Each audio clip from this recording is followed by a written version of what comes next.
বাংলাদেশ এবং ভারতের সাথে এই সম্পর্কটা বিশেষ করে আমরা যদি পানি বেসড সম্পর্কটা দেখি খুব ভালনারেবল একটা সম্পর্ক।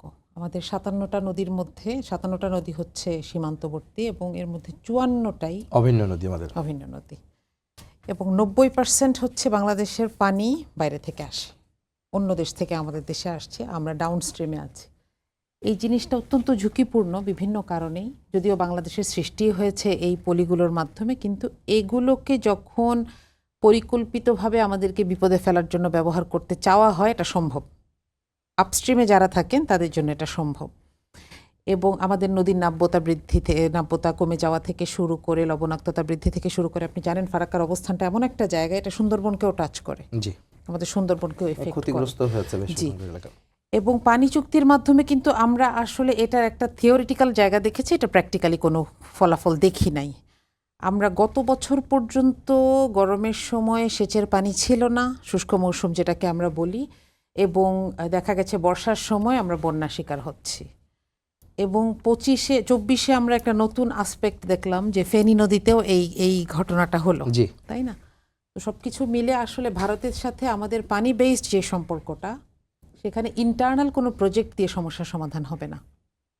আমরা ইন্টারনাল প্রজেক্টের জন্য অবশ্যই চেষ্টা করব।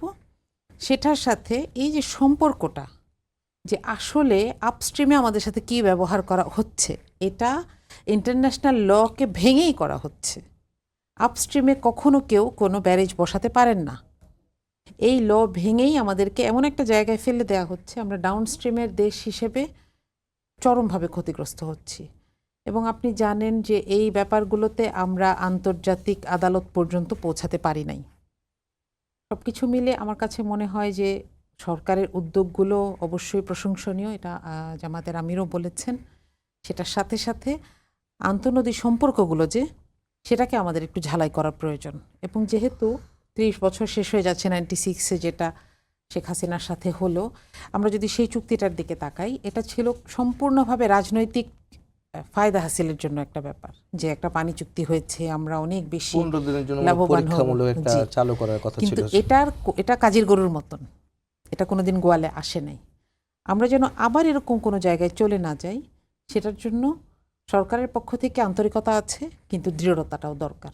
আমরা আশা করব যে এটাকে আত্মসম্মান বোধ সম্পন্ন একটা জাতি যেভাবে অ্যাড্রেস করে, এভাবে অ্যাড্রেস করা হবে।